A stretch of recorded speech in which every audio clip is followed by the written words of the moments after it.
Les assurés ayant cotisé toute l'année se trouvèrent fort dépourvus quand le déficit fut venu, les dépenses sociales en hausse, des recettes insuffisantes.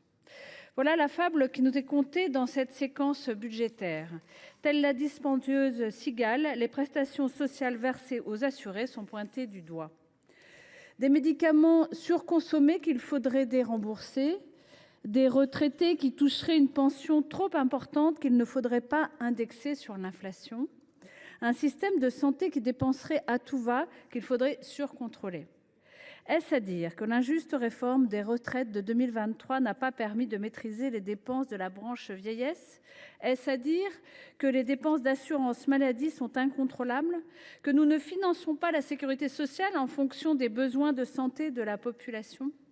Dont nous savons pourtant qu'ils augmentent avec le vieillissement de la population, les vulnérabilités liées au changement climatique et à l'explosion des maladies chroniques. Et pourtant, les assurés n'ont pas chanté toute l'année. Ils ont travaillé, ils ont cotisé, quand la droite, fourmi de circonstances, a promis de réduire les droits sociaux, les pensions de retraite, le remboursement des soins. Nous nous y sommes opposés et nous continuerons de nous opposer aux mesures antisociales et aux contrôles bien mal ciblés des dépenses sociales, puisque portant sur des personnes et non sur les entreprises, qui sont pourtant responsables de 80% des fraudes à la sécurité sociale.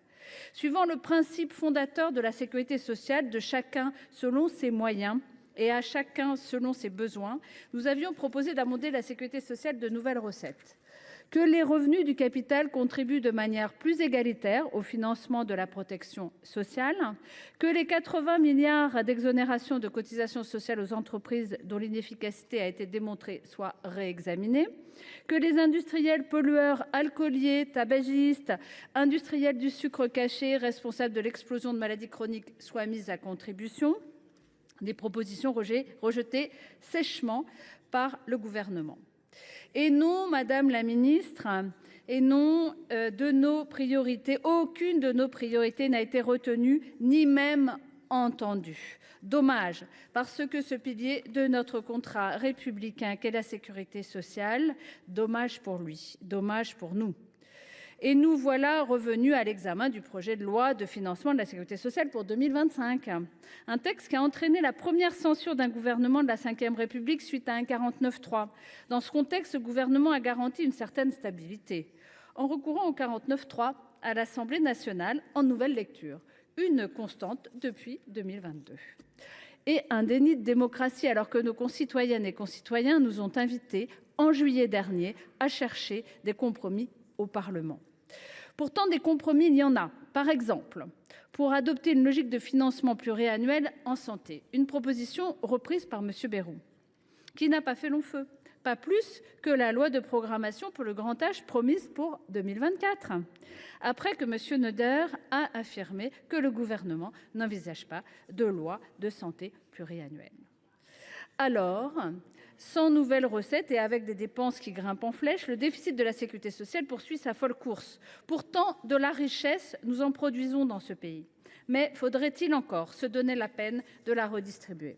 Rappelons nous que c'est face aux grandes crises que les grandes lois sociales ont été adoptées.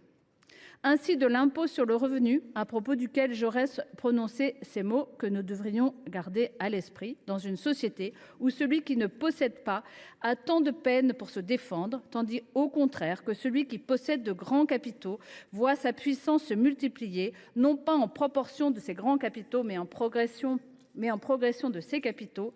L'impôt progressif vient corriger une sorte de progression automatique et terrible de la puissance croissance des grands capitaux.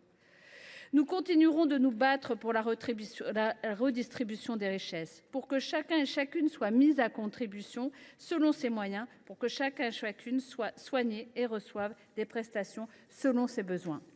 Et pour enfin faire advenir une sécurité sociale du XXI siècle, planifiée, fondée sur les besoins des assurés et écologique. Merci, évidemment. Nous ne voterons pas ce PLF.